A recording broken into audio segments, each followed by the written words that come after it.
and welcome to today's SheerLuxe Middle East in Conversation with podcast. I am thrilled to be joined in our London office by Dima Ayad.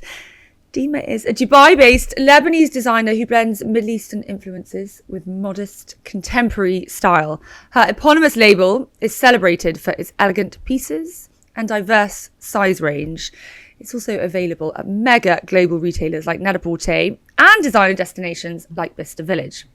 Dima is here today to tell me all about her career, including what inspired you to start your own label and the lessons you've learned about style and business along the way. Good morning, welcome. Good morning. I'm so happy to be here. Thank you so much for having me. Thank you for coming. Thank you for bringing breakfast for our team. I mean, I just said if all podcast guests did that note, they would be as popular as you, I'm sure. Well, to start with, I'm a foodie, so I've got to give you that. And then secondly, I brought the sunshine today. I didn't just bring you breakfast. It's not raining this morning. Oh, gosh. It's been 3 days of non-stop. I mean, it's too much. So you're welcome. Thank you. Thank you. Just don't go. Don't go. If you're bringing the sunshine vibes, you need to stay. When did you arrive? Friday. And it's just been non-stop rain. And so this morning I woke up and there was the sun. And I was like, well, great. SheerLuxe, sun, croissant. We're here. And here we are. Let me ask, have you been to this little part of Southwest London before? We are in Clapham Common Old Town. No, I haven't. And, you know, I just really wish we had something like this where you're kind of in the city, but it's quiet. Yeah. I'm from bustling Dubai, as you know, and it's a crazy place. It's a bit peaceful and a really good coffee. Oh, well, thank you. And really good pastries, I hear. So very kind. Dima, I've got so much to ask you. Can we start at the beginning? Can you tell us a bit about your early life, your upbringing in Lebanon? So first of all, I left Beirut when I was 2 years old, and I left. There was civil war going on, actually, a lot of different kinds of wars going on. And so we fled and we moved to Dubai. And on the basis we were always going to go back. And that never happened. And who was we? My family, myself, my sister, my father. So every year we thought we would go back. And things escalated. And then suddenly we settled into Dubai. And before you knew it, we've been there for 41 years. There's something to be said about a place that really, creates an environment where impossible is nothing. So, they'd have all these promises of these buildings and these things that they wanted to do or create an amazing destination out of nowhere. And we'd be like, what are you talking about? And then before we knew it, everything they said they were going to do came true. And that's how we all became entrepreneurs without noticing, is because we thought we could also do it because they've done it. We've seen it. And that's how I think the whole world of my world started, is by impossible is nothing, and watch this space. You make it happen. We really do. We really, really do. And do you remember what Dubai looked like when you moved there? I mean, you were 2, but I mean, gosh, the transformation. I'm sure you've seen the time-lapse videos on YouTube of Dubai over 50 years. It blows my mind. If you're listening and you haven't watched it, it's just phenomenal to see this desert grow into the Dubai that we know today. It's really insane. I remember my mother used to call my father when he would get to Jabal Ali and say, call me when you get there just to make sure you're okay. I used to go to school and it was just sand. And before I knew it, it just became big and bold and loud. And there used to be times when I'd walk into a cafe and I promise you, I would say hello to every single table. I now go in and probably the only person I know is in there is myself. They all know you. No, but you know what I mean? Like, it's so crazily bigger and bolder and insane and beautiful and dynamic. And you meet new people all the time in a city that you've been living in all your life. So there's that dynamic that's just crazy. And what was your home life like growing up? Tell me about your parents. I know your mother is very sadly no longer alive, but is a huge part of who you are. Indeed. Can you tell me a bit about your parents and the values that they instilled in you? So I grew up in a home where my father was a gynecologist, still is a gynecologist. My mother, she was an incredible fashionista. And when I tell you incredible fashionista, I remember moments when I used to watch Dallas and I would see Sue Ellen. And then my mother had the same outfit that Sue Ellen had in Dallas. I love it. And it was just so crazy how she was the icon in all the 80s and the 90s. And she was such a queen, a lady. And everyone would walk in and see her and be like, what is she wearing now? I really do believe my mom used to be this massive trendsetter and I would live in her wardrobe. Can I say I've seen pictures of your mum, quite a few, and she really was a showstopper. She really is an icon. I mean, till this day, when I create my own clothes or the collection, I always imagine her voice saying, this will not work. This does not sit well. I can hear her tone of yes and no, and I like her seal of approval in my mind about how she would like it or not like it. And I just wish I want to call her and tell her, you should see what I'm doing now. No, it'll blow her mind, like, I'm sure, from that perspective. So where did she learn style from?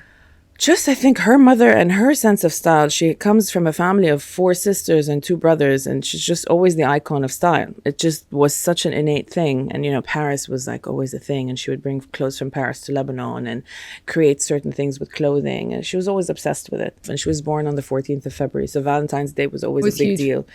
Wedding anniversary, Valentine's Day, and her birthday, and my grandmother's birthday. All on the same day, and then I came 4 days later. So we're all this big month. Aquarians are a big thing in my family. And what kind of man is your father? What's he taught you about life? My dad is tough love in many ways, and I'm really, really grateful for him for that. I was always thrown in the deep end. I was doing odd jobs at the age of 15, and it was, nobody did that. I used to work for an insurance company, do some random things like that. I earned my keep. I can't even tell you how. I know this is going to sound really weird. I always felt like I was a rich girl with no money. So I would see the fancy car. I would be gifted something expensive, but I didn't have money to go to the cinema, and I would hustle to work hard to earn my keep to do those things. Yeah. And I'm so grateful today. I can't even tell you. I would not be able to run 2 businesses and do these things and be cornered one day and feel comfortable the next and know how to pivot. This is it's a characteristic. If you don't have it today, ouch. There are so many snippets on social media of very successful CEOs, etc., saying, the key is not to spoil your children, to make them do things for themselves, force them to be independent, make them work hard, make them earn their own money. And it's exactly what you've just said. So you went through school. I went through school. What happened after school? So I went to the American University in Beirut to study business administration. And then my mom fell ill, so I needed to move back to Dubai and be with her. So I was with her, and I was studying in the American University in Dubai. I then went to New York for a couple of courses in Cornell and different places. And all the while, I always thought I was going to be in marketing. I've had absolutely no, inclination to do fashion, nothing of the kind. And I got into marketing and hospitality by default. So I grew up in a hotel, and I was in furnished apartments in a hotel, the Hyatt Regency. 21 years I was in a hotel apartment vibe. Of course, my mother renovated it to make it our own, but hotels have been part of my DNA since I was 2 years old. And why did your parents choose that? It sounds heaven, but... Actually, I had the coolest house because all my friends wanted to come and be on the rooftop pool and be in the ice skating rink. It was always like, let's go to Dima's. It was always a cool vibe. Yeah, I bet. But I think it was always because we were transient, so we weren't sure that we were going to stay. Right. So it was first a hotel apartment, then it became 2 small hotel apartments opened on each other, and then it became a penthouse house. And my father's clinic was in the same building, so it just became an all-encompassing kind of house. And then suddenly hospitality opportunities opened doors, and I didn't know how much I knew about hotels until I actually was interviewed by somebody who was a hotelier, because by default, of course, I know hotels. That's what I do. I started my career with Jumeirah Group, and then obviously Burj Al Arab, Jumeirah Beach Hotel, Medina Jumeirah. Then I opened Medina Jumeirah as an F&B marketing manager. So at this point, you're working for Jumeirah in-house? Yes. In the marketing team? Correct. Right. And what was that like? I imagine that was when Jumeirah was just taking off. That was when Dubai, that's when Dubai actually became Dubai with its iconic hotels and, beach vibes. And this was all Jumeirah. Yeah. And all new for the world, for Dubai. And just being part of brand Dubai by default was something really, really beautiful for me because Dubai is my home. So who else better to communicate that, bring in all these journalists from all around the world, tell them the stories of what Dubai has to offer, do everything with Jumeirah. And how easy or hard was that, bringing journalists into Dubai who hadn't been there, who were like, what is this place? It was easy to get them there, but it was harder to change the cynicism, which we did. Everybody's very cynical, bigger, bolder, louder, the biggest, the best, this. But then once they saw it, That's all they really needed to do is see it. Yeah. And then the whole opinion changed. I think it's all well and good to read an article, but when you actually see it yourself and then you realize what changes are coming through, okay, Destination Dubai is now open. And I'm so glad that I was a part of that. I'm so patriotic to Dubai. I am fully Lebanese, but Dubai is my second home, but actually my first home. It's everything to me. Yeah. So after Jumeirah, I decided to, hospitality takes a lot out of you and you really think that it's easy. I joined Dubai Holding Corporate to build on brand Dubai, which was a dream. I realized I'm not a corporate girl. I like to get my hands dirty. And then I joined Raffles to be their head of marketing and PR. They created a beautiful looking pyramid next to Wafi, and that was something really beautiful to do. Again, I realized that was too small for me. When you open something like Medina Jumeirah with 40 restaurants and bars and some crazy, crazy big space, something as small as the Raffles was really tiny. So then I joined Atlantis. And what year are we in now? Atlantis, we're in 2010. Okay. I turned 30, and it took me 6 So months. that's when Atlantis launched, is it 2010? End of 2009, circa, yeah. And then And what was the response like to the Atlantis then? oh wow, there was a lot of debates about the palm, and then following that there was this amazement about Atlantis, and Atlantis was the first big resort on this palm before all the other beautiful hotels were opening. And When I say the palm, blows my husband's mind. Really? He's just so fascinated. When you're on it, we stayed on it, and he's like, "How we're just on sand." He's like, he sort of could sit and talk to people in construction about it for hours and hours and hours. Like, Louise is laughing behind the camera, but it is the most phenomenal thing, isn't it? It really, really Destination. is. But I promise you, you say that, I don't even think about that. For me, it's something I did for almost 7.5 years, and it was just the ride down. I never imagined I'm on the trunk, and then I go into the fronds, and I'm just on the palm. I'm just on the palm. And it took me around like 3 to 6 months to navigate the resort. That's how big it was. And then I was the vice president with them for around 6.5 years. Did an amazing job there, because I think what I learned there was you're always an entrepreneur in your own area. And Atlantis really taught me how to be an entrepreneur, because even though I'm an employee, if I didn't crack the code or do a great job, I'm out. And that pressure really fed me. I work well under pressure, and Atlantis gave that to me. And I guess it was so new. You were sort of making it up. It was a new type of destination and offering. We had like incredible series of concerts, and we created Sundance, and we had people like Florence and the Machine and all of these amazing artists. And sometimes I look at these photos when I saw you in Glastonbury, and I just remembered those days. And at what point did you leave and start your own agency? Simultaneously, while I was in Atlantis, I decided to create my fashion brand. And I mean, it's just like brutal. I mean, who would have thought of creating your fashion brand when you have a very, very intense full-time day job? Which is someone like you. an absolute nut job. If I went back in time, believe me when I tell you, I would have never, ever done that. I cannot believe I did that. Do you not always think, though, ignorance is bliss? That's exactly how fashion was created, because I knew nothing. Yeah. When I tell you I don't know how to sew, I never had any background in fashion. I never studied it. But my only education is being a woman. And I think that's a huge education that we all underestimate. When a woman tells me she has her period, there's an education when it comes to we get it. And I see women and I watch them when they start picking with their dress when they're standing. I know how good they're feeling or how not. We're women, we know. So that created all of that during that time. I then joined The Modist, which was an online fashion e-commerce platform. I remember it. Yes. It was amazing. great. It was amazing. And it was a multi-brand retailer. Yes. But they also had their own brand, correct, didn't they? Which yes. I loved. I remember there was a gold lame. Yes. What was it called? Layer. That's it. Yes. There was a gold lame suit, which I never bought, but I always meant to. And it was beautiful. But sadly, it was sort of a bit of ahead of its time, wasn't it? I really think so. I think it could have really took off. And the owner, Ghazlan Ganez, is a dear friend of mine. And we joined forces during that time with a lot of other incredible women to create this. So I really wanted to understand the PR and marketing side of fashion. And what better way to do that than The Modist? We traveled the world. We went to New York, Paris, Milan, London, Saudi. I cannot even tell you the amount of cities, the learning, understanding what works and what doesn't. And really that was an absolute education for me, even with my brand. And after I'd stopped that, I decided to take a bit of a break. I was 39 and a half.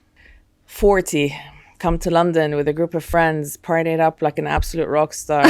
So happy, thrilled. Forgot life. Life was on pause. I say this for a reason. Those 4 days were the survival mode for what came 2 years in.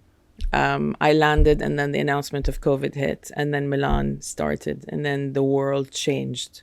And you landed back in Dubai from London. And then literally not even 12 days later, boom. I work under pressure. I was cornered. Rich girl, no money.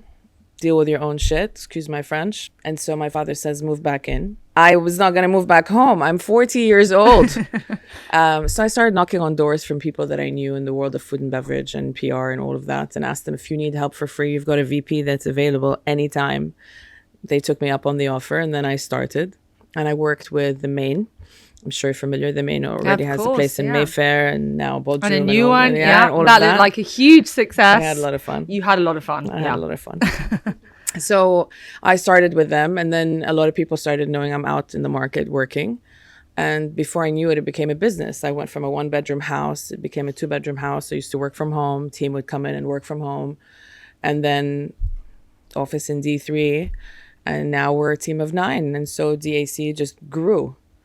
And that's Dima Ayad Communications. Correct. And you specialize in F&B. F&B, hospitality, fashion, and celebrities. We manage a lot of celebrities. I'm a publicist for some. So that business is thriving, and you actually have Kersner as a client, don't you? Yes, we're working with the one and only at the moment. Yeah, so, amazing. Yeah, amazing. So it's come full circle. Full circle. So that's a thriving business. You've got your team. Meanwhile, Dima Ayad is flying. You said you started it in 2011. Mm-hmm. 13 years later. Mm-hmm. Does it look very different? How has the mission changed? How would you describe its signature style? I mean, I'm a huge fan.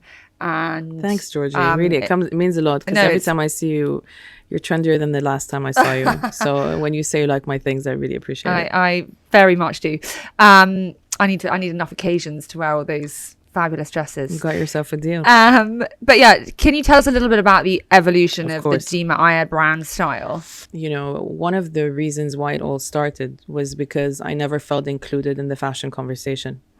And I always found it really hard to fit in. Nothing fit me, whether I was too tall for it or too wide for it. I'm a big and tall girl, and nothing fit me.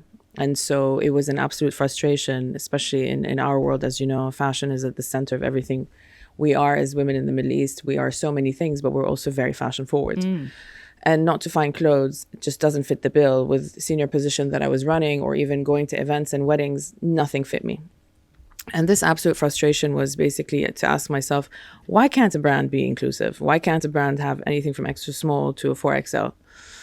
I mean, you can go to the supermarket today and you have the option to buy a cucumber or Kit Kat or, alcohol. You can buy absolutely anything. Every day of the week. But you have the choice. So everything's available to you. It's up to you in terms of your level of control, whether you want to consume more or less. In the fashion world, they don't give you that choice. You have no choice. You just simply don't fit in. So I wanted to kind of break that mold and get people to understand that just as much as you're an extra small, somebody in a 4XL can wear the same dress and still look great in the outfit. That was the premise of why this whole thing started. And then, and what was the response initially? So, can you talk us through your sizing and your approach to sizing?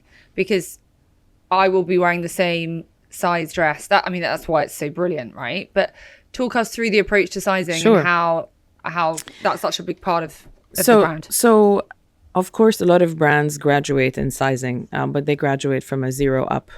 I graduate from up to a 0. And so I go anywhere from a 4X down to an extra small. And I make sure that it suits every shape and size as much as I possibly can. I think that a lot of people graduate sizing and they think that it works perfectly just by adding just 2 inches here or there. That's not really how it works.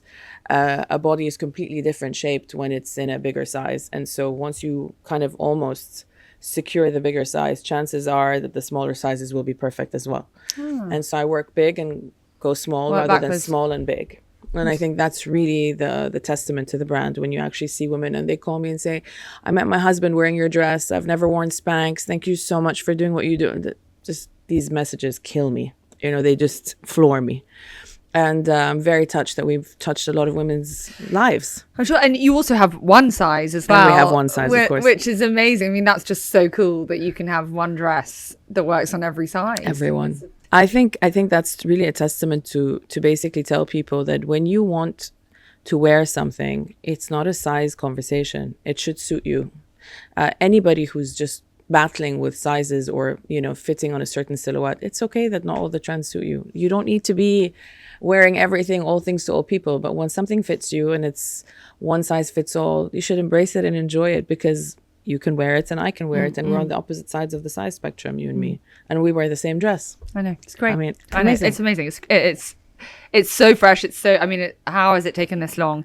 There's a reason why it is flying out of the door at Net-a-Porter, where you're stocked. Can you talk to us a little bit about the growth of the brand? It seems like, wow, it's all happening, and Net-a-Porter said you're the fastest selling Middle Eastern brand that they hold right now. That's correct. It's phenomenal. So I really think that there's an element of practicality in fashion that I think people forget the importance of. I don't design for a season. I design for something permanent in a wardrobe. And I guarantee you that any item that you have or that anybody has from Dima Ayad, when they pick it up, they can actually wear it this season. They could wear it last season. It's one of those kind of like timeless brands. I so agree with that. It barely goes on sale, not because we don't like going on sale, but the item is carried forward all the time. So we always bring it back. But they are those kind of pieces that you might wear once or twice a year. Yeah. But you'll wear them every year and they'll always be special. Yeah. And that's why you invest in them. I'll be really honest with you, is that when my mom passed away, I really thought this was the end of fashion for me. I was tired and I just didn't want to do two things at the same time. And I was kind of winding down. And then my phone started ringing. I got a call for a collaboration with Marina Rinaldi. I got a call to do a collaboration with Melon Soulier for a Ramadan capsule for shoes for Level. And then Net-a-Porter confirmed that they do want to do a Ramadan capsule with me. And when all of that started, it was almost like my mom was saying, don't stop. And so you get these opportunities and you'd be stupid to stop. So I continued. And that's when the brand started getting on steroids. And I'm not joking, because the day that she passed away is the day that I got one of those calls. Is it? On November 28, 2021 is when the brand resurrected, kind of. I just got back into it in a crazy way, and I just went all guns blazing, and I just went for it. When we did the test run with Net-a-Porter, after the success of the collection, they then decided to place orders of, ready to wear in terms of spring, summer, autumn, winter, all of that. So I think we're in our 4th season now, and I'm so excited to see where that's going to go, and hopefully we have other retailers coming along the way. And our direct-to-consumer business is starting to flourish as well, which is very important. And that's why I'm in London. So, and tell us what are you doing in London? I'm here to present Resort 25. I also love London. It's also my second home. I want to say maybe third home. I love the city. I love its rain. I love everything. I love everything. Its rain. I'm glad someone does. And so I'm here to present Resort. Amazing. Well, I'm sure it's just going to keep going from strength to strength. What do you want the future of Dima Ayad, the label, to look like? To be really honest with you, if everybody says they want a world takeover, it's a bit crazy. I just really want a lot of women around the world to feel like they can buy clothes. And if I'm part of that conversation, I'm very happy to be part of that conversation.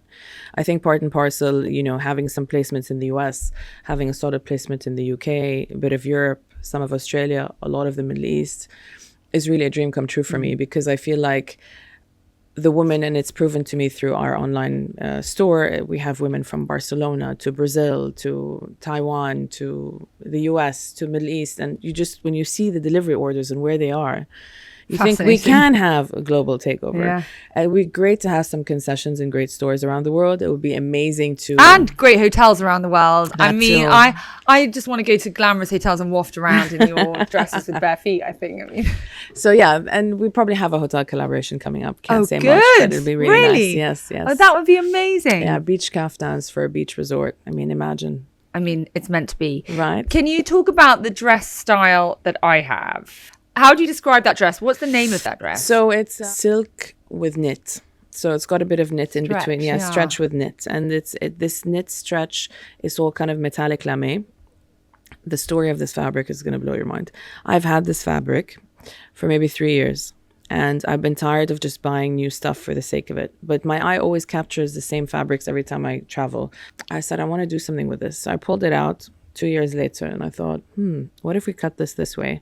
What if we do it in this way? And then I just hung it this way and with my hands. And I thought V-neck, loose, try it on, made one size of a 4XL, put it on a size extra small, and then everybody looked great in it. Added the belt option.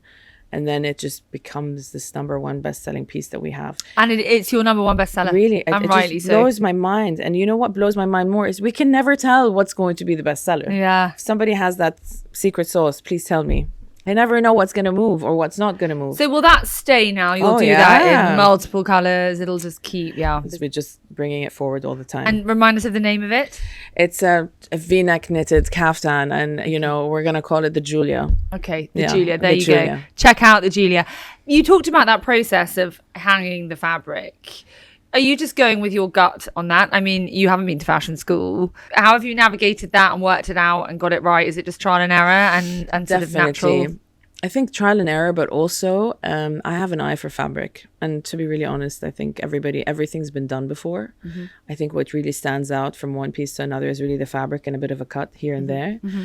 And making sure that, when you cater for all shapes and sizes, you just know what silhouettes work and what don't. And they just work. And, there's a polka dot dress, for example. I couldn't believe it. It's just selling out like crazy. And I was like, what happened? Oh, you couldn't believe it? I can believe it. It's phenomenal. I didn't know. The black and cream. Yeah. Oh, my God. I love that dress so And so much. it's back now again in another color. But this is just to show you that we don't. A good dress, Dima. You do one that's got a little sleeve and one that hasn't. This is such a good dress. If you're listening, the other one that is so cool is sequin. And it's half silver and half cream. Cream. This dress as well is just somebody wore this. Quite a few are wearing them. Quite a big celebrity wore that dress. Well, we've had a few. So we've had some. Yeah, tell us who's been wearing Dima Ayad recently, because it's quite impressive. So I woke up to a barrage of messages the day after the Oscars. Yeah. The woman who was best makeup for Poor Things. She won an Oscar, and she actually just bought my dress online and just went to the Oscars wearing it. Amazing. And I was like, what? It was one of those oh my God moments. We also had Melissa McCarthy wear our dress for the opening of The Mermaid in Australia, which was also a surprise. I, of course, worked with Ashley Graham. I manifested that. I manifested working with Ashley. And I called, I messaged, I emailed, I harassed, I did the impossible because I really thought that she would. You didn't manifest, you called, you harassed, but I wanted it so much because the only way to really prove that it's all shapes and sizes is by putting it on somebody who was the pioneer of all shapes and sizes, and she was the most iconic. So we did that, and then of course everybody in the region. All these amazing women who just wear our dresses so beautifully. I consider them my celebrities, just when I see them wearing my stuff, I just couldn't believe it. I'm like, wow. When you see them on someone who, is very different than when you see them on a model. Yeah. Of course, the model looks great. Of course, but even a woman off the street, she looks fantastic in the stuff. Yeah. So, yeah. How would you describe your own personal style and mantra? And, as someone who says, you're not a size 0, what advice do you have for other women? You look great. You've clearly got, impeccable natural style. What advice do you give to others? Because I'm sure there are people sort of watching and listening who will just be going, thank God someone's having this conversation and it's taking too long. I really think that you really need to wear what suits you. And you really need to be okay with the fact that some things don't suit you. And when you're really comfortable in your own skin, when it knows what works for you and what doesn't, you're in a much better place. Don't try to fit into something that doesn't fit you. I've done that before, and I just shows that I'm really not confident in what I'm wearing. The other thing I will say is that black is not just because you're big. You don't just need to wear black. I barely wear black. I think it's the cut of the fabrics. Wear color, celebrate your life, celebrate yourself, and really be okay with every phase in your life. If you just gave birth and you don't look great, you just gave birth. Yeah. Celebrate the fact that you gave birth, Don't be so hung up on every single time that, you don't look perfect the way you want to. I think that is the main problem with fashion in general, is that every single time you always think that what's the one up? Just accept the one now, and then you can go up. I know, we're never happy. Never. Can you share a couple of other highlights that you've had for the brand? I mean, perhaps could you tell us a bit about Dubai Fashion Week and taking part in the first Dubai Fashion Week and how that felt and how you feel about the next one coming up? You know, when they talk to you about the fashion capitals of the world, they always talk about London, Paris, Milan, New York. I mean, you can hear this from a lot of retailers that the number one selling stores are in Dubai Mall around the world, and anything from a Louis Vuitton to maybe even a Prada to all of these different brands. And that's testament to what Dubai has to offer. So the biggest mall in the whole world, and then you don't have a fashion week to show for it. That's kind of a disconnect. Enter Dubai Fashion Week, that's really created this incredible dynamic platform where I could show anywhere else. It's not an issue. You know, we could apply and we could try and get in. And I've been approached quite a few times. Dubai is our home. Dubai is a destination for fashion. People come to us to shop, and they will come to us to watch our shows. And we want to be Dubai-based brands going global. And our peers are incredible. We've got such amazing, this platform with all these amazing people and the work they do to bring us incredible brands and stores to join forces and people to come into our front rows. I'm just so impressed. And I'm so impressed with what Dubai is going to do next. And I want to be part of that chapter. I want to be part of that Dubai conversation. Do you feel, well, I mean, I know you're going to say it's palpable, right? The change in Dubai for fashion globally. Look, we are a work in progress. And I think that what I love about Dubai is that even though they've done great in so many things and they always want to continuously improve, I love that about Dubai. We don't just pause. But there's a huge infrastructure that now we have, and we're navigating along the way with so many different things. We've got some manufacturers in, we've got a lot of people who want to take part in the Dubai conversation. Everybody's so interested in what we have to offer. And Dubai based is such a strong word now, you know, made in Dubai. All my products are made in Dubai. I love it. Made in Dubai. Is that right? I was going to ask you that. Everything. So I do bring fabrics from abroad, but I manufacture in Dubai. I want to see them. I want to touch them. I don't have time to travel all the time to check manufacturing. I want to see and feel and make sure things are amazing. And it's made in Dubai. That's where I'm based. I want to see them. What advice do you have for other evolving entrepreneurs, women? Look, I'd say primarily, really do your research. There's nothing wrong with starting a business. Just do your research. I think a lot of people who start this entrepreneurial chapter think that it's just like, let's just build and they will come, or let's just build and it'll work. A bit of research will save you 2 years of crazy, number one. Number two, what is there different that you have to offer over anybody else? You really need to ask yourself that question. If you are just same but different, it doesn't really work anymore. It's a very, very busy marketplace. It's a very intense world we're living in right now. You need to have a unique selling point. What would you say to people out there who perhaps aren't from the region, attempted to go to the region, to do business in the region, who want to live in the region? It's a phenomenal place. There's so much happening. Oh, big time. Look, I think there's a perception and there's a misconception of Dubai. So the perception is it's all glitz and glamour and all we do all day is, you know, drive fancy cars and eat in very luxurious restaurants and, you know, live that fancy schmancy life. There are people who've lived there for 41 years. Case in point, myself. You know, we don't live like that every single day. That doesn't mean it's not glamorous the way we live, but it's a life of ease and comfort. You know, you pay for feeling comfortable and you pay for a service to feel comfortable. And this is really something that I mean, I wish the whole world was the same. It just makes life easier. Get in and out of the airport in 20 minutes. There's no stopping. There's no it's pretty drama. efficient. I mean, come on, you know. I often find when I land back at Heathrow from the Middle East, I'm like, oof, you know, an hour for my luggage. You wouldn't get that in Case in point. But then I also think that, you know, we work hard in Dubai. It's not, yes, it's extremely glamorous, but you work hard for your money. You work hard to. There's a combined drive. Isn't there? Yeah. And everyone has that same effort and then same enthusiasm and same energy. And, you know, I don't think there's a New York minute in Dubai. I think there's a Dubai minute. There's a faster minute. It's called the Dubai minute. I think we should create. Dubai minute. I like Dubai that. minute. Let's coin that. Can you share a few of your favorite places to travel as someone who gets around? Where are your favorite places? Beirut. Regardless of what anyone says, Beirut is on the map, on the radar in every single shape or form. Bodrum is insane. Really, really. I haven't been there and it just was out of this world. So that launch, just let's take a moment for the launch of the main Bodrum. Wow. It looked like quite the party. quite the Quite the party, quite the weekend. destination, quite the energy, quite the, you just can't believe how beautiful this world is sometimes when you go to places and you think, this exists. Yeah. The water, how it felt on my skin, everything about it was just out of this world. The north coast of Egypt, Sahel, is incredible. I'm all about the Middle Eastern destinations, and I really think that they're underrated in so many ways. And when you touch or feel the water in Sahel, it's just on another level. The parties in Sahel are just wow. I'm just dying to do that. I just want to vegetate and party. That's really the plan. Sounds perfect. Yes. Sounds perfect. And before we finish, can you tell us what you're wearing today? Is Yes, this one of your own creations?